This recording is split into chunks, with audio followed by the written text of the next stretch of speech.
اظہر فاروقی میاں جی کی طرح ہی پکے ذمہ دار تھے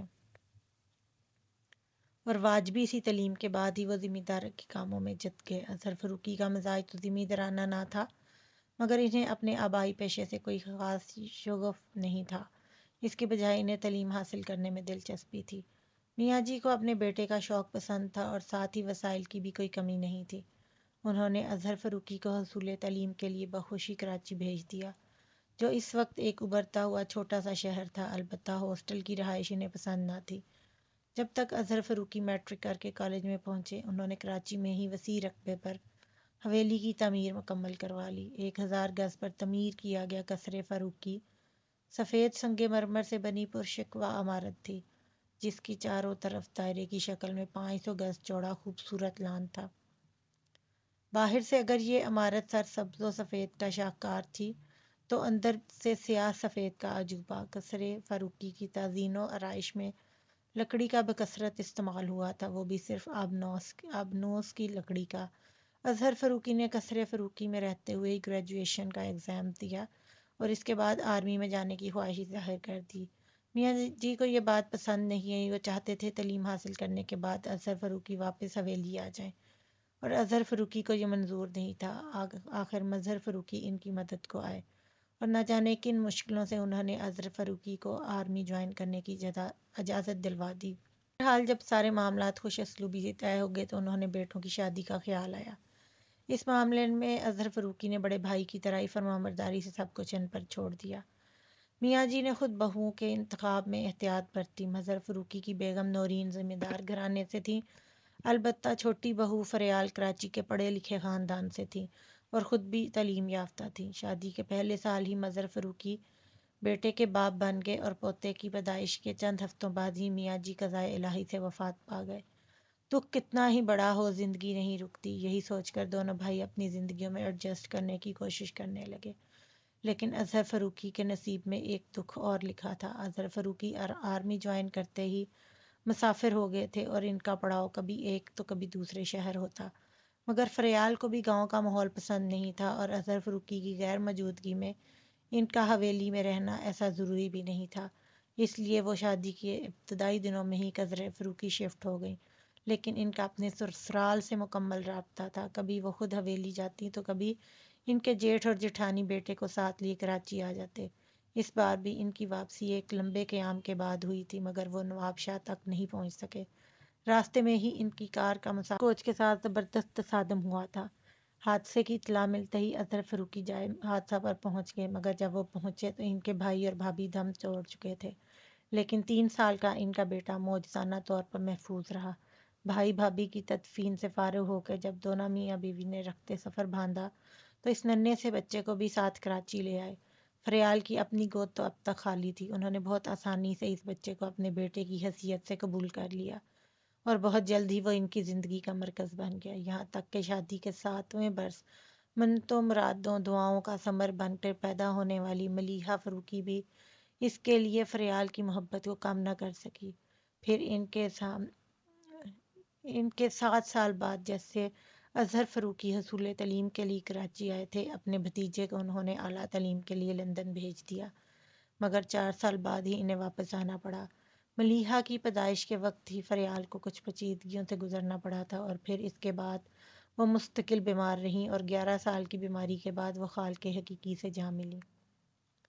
پالنے والی ماں کو کندھا دے کر وہ پھر لندن سدھار گئے، مگر ملیحہ کی زندگی میں ہمیشہ کے لیے ٹھہر گیا۔ حالانکہ بابا جان نے بہت جلد ہی ریٹائرمنٹ لے لی، شاید ملیحہ کی تنہائی کے خیال سے، مگر پاس ہونے اور ساتھ ہونے میں فرق ہوتا ہے۔ اب صورتحال یہ ہے کہ وہ یا تو اپنی اسٹڈی میں وقت گزارتے ہیں یا اپنے پرانے دوست ملک ناصر کے ساتھ شطرنج کھیلتے ہیں، اور میری یعنی ملیحہ فاروقی کی روٹین میں بس یوں ہی صحیح سی ہے۔ میں نے حال ہی میں گریجویشن کیا اور میرا سارا وقت گھرداری میں یا پھر پینٹنگ میں گزرتا ہے۔ ہاں، روز ہی کچھ وقت نکال کر میں لائبریری چلی جاتی ہوں۔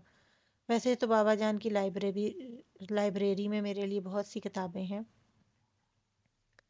مگر لائبریری جانے کی وجہ صرف اتنی ہے کہ میں اس تنہائی سے کچھ دیر کو پیچھا چھڑا سکوں، جو امی جان کے انتقال کے 9 سال بعد بھی مجھے بخلا دیتی ہے۔ مگر اب شاید تنہائی کا احساس کچھ کم ہو جائے۔ پڑھائی ختم کر کے نور الہدا نے لندن میں جاب بھی کر لی تھی، پر اب سنا ہے کہ بابا جان کے بھتیجے ہمیشہ کے لیے واپس آ رہے ہیں۔ تانیہ کو جھٹکا لگا تھا، وہ جلدی سے سیدھی ہو بیٹھی۔ پھر اس نے اس لائن کو دوبارہ پڑھا، پھر تیسری اور چوتھی بار۔ ہر بار پڑھنے سے ایک ہی بات سمجھ میں آئی، پاپا دادا جان کے بیٹے نہیں ہیں۔ یہ اس کے لیے انکشاف تھا۔ وہ سوچنے لگی اگر یہ بات سچ ہے تو بھی چھپائی کیوں گئی؟ بھلا اس بات کے پتہ چل جانے میں کیا حرج ہے؟ اظہر فروکی اگر نور الہدا کے چچا بھی تھے تو تانیہ کے بہرحال دادا ہی تھے۔ پھر اس نے سوچا جب تک وہ سب کچھ جان نہیں لیتی اس بات کو خود تک محدود رکھے گی۔ اسی وقت دستک کی آواز پر تانیہ اچھل گئی۔ اس نے جلدی سے ڈائری اپنے پیچھے چھپا لی۔ دروازہ کھلا۔ اس کی آواز پر ملازمہ نے دروازہ کھول کر اندر جھانکا۔ مہمان چلے گئے ہیں تانیہ بی بی، اور سب آپ کا کھانے پر انتظار کر رہے ہیں۔ پاپا آ گئے؟ اس نے پوچھا۔ نہیں، ٹھیک ہے تم چلو میں آتی ہوں۔ اس کے جانے کے بعد وہ ڈائری ہاتھ میں لیے اٹھی اور چلتے ہوئے تصویر کے سامنے جا کھڑی ہوئی۔ مجھے شک سا ہو رہا ہے کہ ملیحہ فروکی آپ ہی ہیں، اور اگر آپ ملیحہ ہے تو یہ ڈائری بھی آپ نے ہی لکھی ہوگی۔ ہمیشہ سے میرا دل چاہتا تھا کہ میں آپ کے بارے میں کچھ جان پاؤں، اور اب یہ ڈائری مجھے آپ کے بارے میں کافی کچھ بتانے والی ہے۔ مگر گھبرائیے مت، پڑھ کر آپ کی ڈائری واپس کر دوں گی، اور اس میں جو بھی لکھا ہے وہ میرے اور آپ کے درمیان رہے گا۔ یہ میرا وعدہ ہے۔ وہ چپ ہوئی، پھر اپنی ہی حرکت پر ہنستی کمرے سے باہر آ گئی۔ اس نے ڈائری اپنے کمرے میں رکھی اور کھانا کھانے نیچے آ گئی۔ ڈائری پڑھنے کی جلدی میں اس نے ٹھیک سے کھانا بھی نہیں کھایا اور چند نوالے لے کر ہی اپنے کمرے میں آ گئی۔ کمرے میں آ کر اس نے لائٹ آن کی اور دروازہ لاک کر کے ڈراز میں سے ڈائری نکال کر بیڈ پر چڑھ کر بیٹھ گئی۔ ملیحہ لائبریری میں بیٹھی کتاب کے مطالعے میں غرق تھی کہ اسے اپنے چہرے پر کسی کی نگاہوں کی تپش محسوس ہوئی۔ اس نے سر اٹھا کر دیکھا مگر کوئی بھی متوجہ نظر نہیں آیا تو سر جھٹک کر واپس کتاب پر نظریں جما دیں، مگر کسی کی نظروں کا احساس بدستور تھا۔ وہ چڑ گئی۔ آج تیسرا دن تھا کہ وہ کتاب لے کر بیٹھتی اور کسی کی نظروں کی شدت اسے بے چین کرنے لگتی۔ 2 دن تک وہ اپنا وہم سمجھ کر نظر انداز کرتی رہی، مگر آج سچ مچ اسے غصہ آ گیا تھا۔ اس نے کتاب بند کی اور اپنے اطراف کا جائزہ لینا شروع کیا۔ اس کے بالکل سامنے ایک انکل اخبار پڑھ رہے تھے، مگر ان کی سفید داڑھی کا احترام کرتے ہوئے اس نے اپنی دائیں جانب چہرہ موڑ کر دیکھا۔ وہاں یونیورسٹی کے کچھ اسٹوڈنٹ بیٹھے کمبائنڈ اسٹڈی کر رہے تھے۔ گروپ کے لڑکوں کو مشکوک نگاہوں سے دیکھنے لگی، مگر کسی نے بھی اس کی طرف نہیں دیکھا۔ تو اس نے دوسری طرف دیکھا، وہ کوئی لڑکی تھی۔ ظاہر ہے یہ حرکت وہ نہیں کرے گی۔ میں کچھ اور لوگ بھی تھے، مگر ملیحہ نے کسی کو بھی اپنی طرف دیکھتے ہوئے نہیں دیکھا۔ کیا مصیبت ہے؟ اسے سخت بیزاری ہوئی۔ 2 دن سے یہی ہو رہا تھا۔ بیٹھے بٹھائی محسوس ہونے لگتا کہ کوئی اسے بہت توجہ سے دیکھ رہا ہے، مگر ڈھونڈنے پر کوئی نظر نہیں آتا اور وہ غصے میں کھولتی گھر آ جاتی۔ ایک طرف سے تو اس نے مسئلے کا یہ حل نکالا تھا کہ آج صبح کی بجائے شام کو آئی تھی اور اپنی مخصوص جگہ سے ہٹ کر بیٹھی تھی، مگر سامنے والا بھی کافی مستقل مزاج تھا۔ گھر کی تنہائی سے گھبرا کر وہ یہاں آتی تھی، پر اب لگ رہا تھا کہ اس نادیدہ مہربان کی وجہ سے یہ اکلوتی سرگرمی بھی ترک کرنی پڑے گی۔ وہ اٹھی اور کتاب گھر جا کر پڑھنے کے خیال سے ایشو کرواتی باہر آ گئی۔ ایکسکیوز می مس۔ وہ پتھر کی چوڑی سیڑھیاں اتر رہی تھی جب کوئی اس کے پیچھے سے بولا تھا۔ وہ رک کر پلٹی تو دیکھا سانولے رنگ کا ایک لڑکا بلیک پینٹ شرٹ پہنے اس کی طرف آ رہا تھا۔ وہ قریب آ گیا تو ملیحہ نے کہا، اور اس جی کے جواب میں اس نے جو کہا اسے سن کر ملیحہ کا جی چاہا کہ اس کا سر پھاڑ دے۔ بے فکری سے ماتھے پر آئے کالے بالوں کو ایک ہاتھ سے ہٹاتے ہوئے بڑے عام سے انداز میں بولا تھا، آپ مجھ سے شادی کریں گی؟ ملیحہ کو پہلے تو لگا کہ اسے سننے میں غلطی ہوئی ہے، پھر اسے گھور کر دیکھتے ہوئے کچھ کہنا چاہا، مگر پھر اپنا ارادہ ترک کر کے وہ پلٹی اور سیڑھیاں اترنے لگی۔ وہ بھی ساتھ ہو لیا۔ دیکھیے، نہ تو میں آپ سے مذاق کر رہا ہوں اور نہ میرا ارادہ فلرٹ کرنے کا۔ میں پوری سنجیدگی سے آپ کو پرپوز کر رہا ہوں۔ ہو سکتا ہے آپ کو یہ سب عجیب لگ رہا ہو، مگر میں ریکویسٹ کرتا ہوں کہ پلیز سوچ کر جواب دیجیے گا۔ مجھے جواب جاننے کی کوئی جلدی نہیں۔ آپ چاہیں تو کل جواب دیں، پرسوں دیں، 1 ہفتے بعد، 1 سال بعد، 10 سال بعد، یا چاہے قیامت کے دن، میں یہیں لائبریری میں آپ کے جواب کا انتظار کروں گا۔ لیحہ نے پہلے تو اپنے قدموں کی رفتار تیز کی، پھر کانوں پر ہاتھ رکھ لیے اور آخر میں اس نے دوڑ لگا دی۔ تے ہوئے اسے احساس ہوا کہ اس کی آواز آنی بند ہو گئی ہے، تو اس نے رک کر ڈرتے ڈرتے پلٹ کر دیکھا۔ دور تک سڑک سنسان تھی۔ اسے اطمینان ہوا، بھاگتے ہوئے سانس پھول گیا تھا۔ وہ وہیں سڑک کے کنارے فٹ پاتھ پر بیٹھ کر سانس درست کرنے لگی۔ بدتمیز، کمینہ، لوفر کہیں کا، کہتا ہے شادی کرے گا، ایسے ماروں گی کہ شادی بربادی سب بھول جائے گا۔ ایڈیٹ جواب لینے آئے گا، بد تہذیب انسان، آئے گا تو آتا رہے، میں تو اب مر کر بھی ادھر کا رخ نہ کروں۔ وہ فٹ پاتھ پر بیٹھی اونچی آواز میں سے سلواتیں سنا رہی تھی۔ وہ تو شکر تھا سڑک بالکل خالی تھی، ورنہ اگر کوئی اسے اس حال میں دیکھ لیتا تو ہاتھ پکڑ کر پاگل خانے چھوڑ آتا۔ پاگل ہوں نا میں، کوئی بھی راہ چلتا شادی کی آفر کرے گا اور میں چل پڑوں گی۔ بڑبڑاتے ہوئے وہ اٹھی اور اب جو اپنے اطراف غور کیا تو جی چاہا سر پیٹ لے۔ یہ جگہ اس کی جانی پہچانی تو تھی، مگر اس کے گھر سے کافی دور تھی۔ بنا دیکھے سر پر دوڑتے وہ اپنے گھر جانے والی سڑک کی بجائے دوسری طرف نکل آئی تھی، اس خیال سے کہ وہ کہیں راستے میں نہ مل جائے۔ واپس پلٹنے کی بجائے اس نے آگے جا کر مین روڈ سے گھر جانے کا سوچا اور آگے بڑھی۔ پھر ایک دم ہی غصے میں پلٹ کر جہاں سے آئی تھی اس طرف منہ کر کے زور سے بولی، الو کا پٹھا، بابا کو بتا دوں تو کل اسے گلی سے تمہارا جنازہ نکل رہا ہوگا۔ فوجی کا ہاتھ پڑا تو دماغ ٹھکانے پر آ جائے گا۔ وہ یوں بول رہی جیسے وہ وہاں کھڑا سن رہا ہو۔ وہ سارے راستے بکتے جھکتے گھر پہنچی تو اظہر فروخی لان میں ہی مل گئے۔ وہ تو سیدھی اندر جانے والی تھی، پر انہیں اپنی طرف آتا دیکھ کر وہ ان کی طرف بڑھی۔ السلام علیکم بابا جان۔ وعلیکم السلام، آج تم نے کچھ زیادہ ہی دیر کر دی۔ ان کی بات پر اس نے بے ساختہ کلائی پر بندی گھڑی کی طرف دیکھا۔ وہ عام طور سے 2-2.5 گھنٹے میں واپس آ جاتی تھی، مگر آج اس کی واپسی 3 گھنٹے بعد ہوئی تھی۔ ایک تو پہلے اس نے خوب دماغ خراب کیا، پھر غصے میں اتنا خیال بھی نہیں آیا کہ رکشہ یا ٹیکسی ہی کر لیتی، اسے کوستے پیدل ہی چلی آئی۔ پاگل جو مل گیا تھا، پھر دیر کیسے نہ ہوتی۔ وہ آہستہ سے بولی، کیا کہہ رہی ہو؟ اس کے ہونٹ ہلتے دیکھ کر انہوں نے پوچھا، کچھ نہیں، آپ میرا انتظار کر رہے تھے، کچھ کام تھا؟ ہاں، مجھے پوچھنا تھا تم نے نور الہدیٰ کا کمرہ تو ٹھیک سے سیٹ کر لیا ہے؟ کتنی بار پوچھیں گے، اس نے دل میں کہا، پھر ان کی تشفیع کرنے کے خیال سے بولی، آپ بے فکر ہیں بابا جان، میں نے ان کے کمرے کی ہر چیز خود اپنے ہاتھوں سے سیٹ کی ہے۔ پھر ان کے پاس سے ہٹ کر وہ کچن کے سامنے سے گزرتی پچھلی طرف کے ہال میں آ گئی۔ ہال کی سیڑھیاں ایک ایک کر کے چڑھتی وہ اپنے کمرے میں آئی۔ یہ کمرہ بہت کھلا اور کافی بڑا تھا، اور آرائشی لڑیوں کی مدد سے کمرے کو 2 حصوں میں تقسیم کیا گیا تھا۔ ایک طرف کا حصہ بیڈ روم تھا، جس میں وارڈروب بھی ساتھ ہی جوڑا گیا تھا۔ وارڈروب کے ایک طرف اٹیچ باتھ روم تھا۔ بیڈ کی پائنتی کی طرف تھوڑا ہٹ کر صوفہ سیٹ رکھا تھا، جس کے درمیانے سائز کا ٹیبل بھی موجود تھا۔ دوسرا حصہ آرٹ اسٹوڈیو کا لک دے رہا تھا۔ سامنے کی دیوار پر لکڑی کا لمبا سا ریک مناسب اونچائی پر دیوار سے جوڑا گیا تھا، جس پر کچھ کینوس سوکھنے کے لیے رکھے تھے۔ کچھ کینوس دیوار کے ساتھ بھی رکھے تھے۔ ایک طرف رائٹنگ ٹیبل کے ساتھ کرسی رکھی تھی۔ ایک گول اونچا ٹیبل بھی تھا، جس پر کلر ٹیوبز اور پینٹنگ برش رکھے تھے۔ پاس ہی ایزل بھی موجود تھا۔ کمرے میں بالکنی بھی تھی، جس کی چھت سے ملیحہ نے ڈھیر سارے وڈ جامز لٹکا رکھے تھے۔ بالکنی میں موجود جھولے سے بھی اس نے چھوٹی چھوٹی گھنٹیاں باندھ رکھی تھیں۔ ملیحہ کو ان ملی جلی آوازوں کا مدھم سریلا شور بہت پسند تھا۔ چاندنی راتوں میں وہ جھولے میں لیٹی ان آوازوں کو سنتی رہتی۔ یہ کمرہ کشادہ تو تھا، اس کی ایک خصوصیت یہ تھی کہ یہ باقی گھر سے منسلک ہوتے ہوئے بھی کافی الگ تھا، اور اسی وجہ سے ملیحہ نے اسے اپنے لیے منتخب کیا تھا کہ وہ یہاں یکسوئی سے اپنا کام کر سکتی تھی۔ ملیحہ نے کتاب ٹیبل پر رکھی اور فریش ہونے کے لیے باتھ روم میں چلی گئی۔ منہ ہاتھ دھو کر وہ تولیے سے خشک کرتی ایزل کے سامنے آ کھڑی ہوئی۔ کینوس اس نے کافی دن پہلے شروع کیا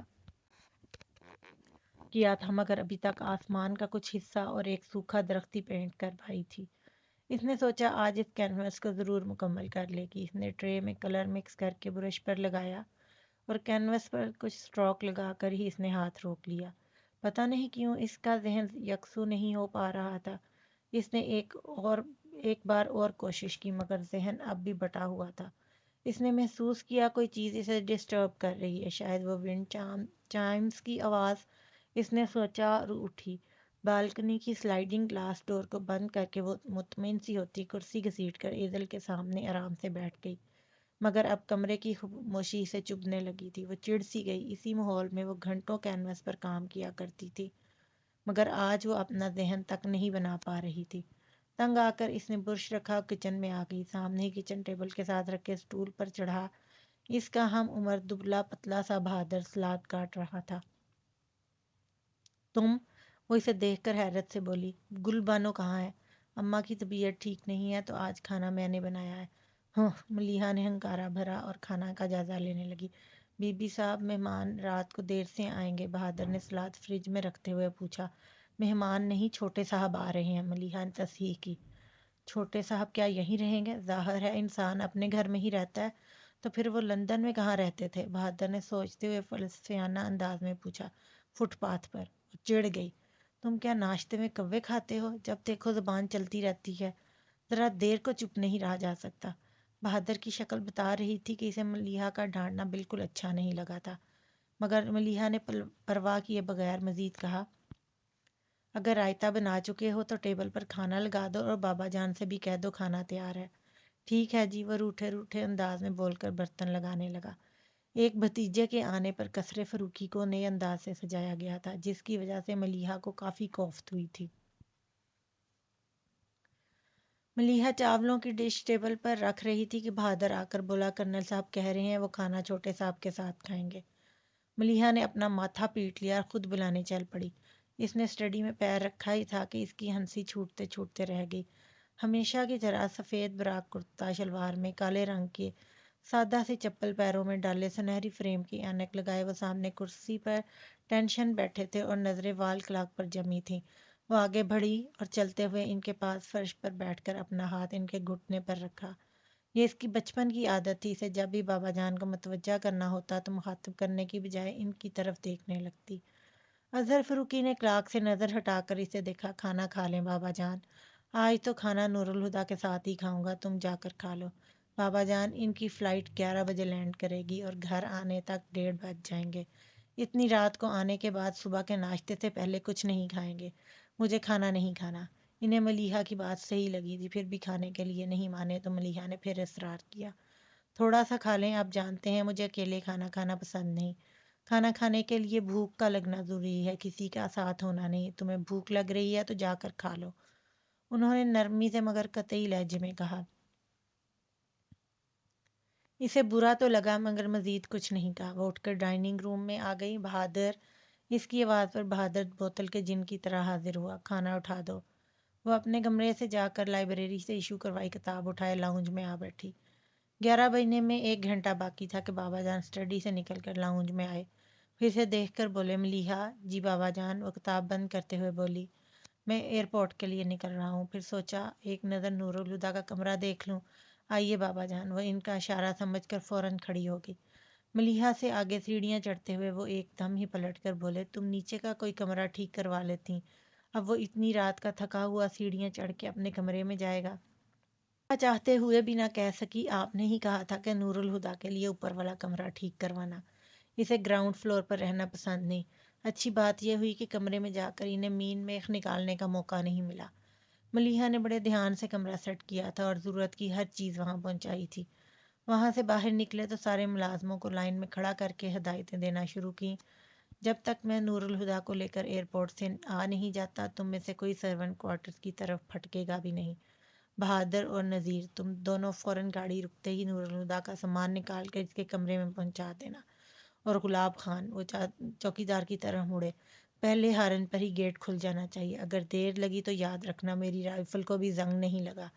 اور یہ ڈرائیور کدھر رہ گیا؟ دیکھو ذرا اس نے گاڑی تیار کی یا نہیں۔ ایک ملازم بھاگا بھاگا باہر کی طرف گیا، پھر بھاگتے ہوئے بھی واپس آیا۔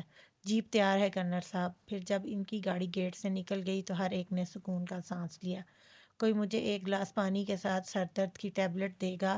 صوفے پر ڈھیر ہوتے ملیحہ نے صدا لگائی۔ اسے اتنی دیر تک جاگنے کی عادت نہیں تھی، مگر آج تو جاگنا مجبوری تھی۔ کچھ دیر بعد ہی ملازم نے پانی کے گلاس کے ساتھ ٹیبلٹ لا کر اسے پکڑا دی۔ ٹیبلٹ لے کر ملیحہ نے کتاب پھر سے کھول لی۔ 1 بجتے ہی ملیحہ کی نظر وال کلاک سے جیسے چپک گئی تھی۔ اس کا خیال تھا کہ 1:30 بجے تک تو ہر حال میں وہ لوگ آ جائیں گے، مگر 2 بجے، پھر 2:30، پھر 2:45 اور تنگ آ کر 3 بجے ملیحہ نے ایئرپورٹ انکوائری کا نمبر ملا دیا۔ پتہ چلا فلائٹ 3 گھنٹے لیٹ تھی، اور یہ تو سوچنا بھی بیکار ہے کہ بابا جان مجھے فون کر کے اطلاع دیتے۔ ریسیور رکھتے ہوئے اس نے خود سے کہا، پھر بہادر اور نذیر کے علاوہ اس نے سب نوکروں کو سرورنٹ کوارٹر میں بھیج دیا اور خود لاؤنج میں آ کر سنگل صوفے پر بیٹھ گئی۔ جہاں وہ بیٹھی تھی وہیں سے مین انٹرنس بالکل اس کی نظر کے سامنے تھی۔ دونوں پاؤں صوفے پر رکھے کشن گود میں لیے وہ سمٹ کر بیٹھی تھی۔ نیند کے مارے اس کا برا حال تھا، لیکن جانتی تھی کہ اگر نور الہدا کے استقبال کو وہ بنفس نفیس موجود نہ ہوئی تو بابا جان ناراض ہوں گے۔ انتظار کرنا بھی کتنا مشکل کام ہے، تھک کر سوچتے ہوئے اچانک ہی اس کی ذہنی روح بہک گئی۔ آپ چاہے کل جواب دیں، پرسوں، یا چاہے قیامت کے دن، میں انتظار کروں گا۔ اس وقت تو اسے غصہ ہی آیا تھا، مگر اب وہ گمسم ہو گئی تھی۔ کیا کوئی قیامت کے دن تک کسی کا انتظار کر سکتا ہے؟ اس نے خود سے سوال کیا اور فوراً ہی جواب دے ڈالا، امپاسبل۔ 4:30 بجے کے قریب ہارن کی آواز آئی۔ فلائٹ ایکچولی ٹیک آف کے وقت ہی لیٹ ہو گئی تھی۔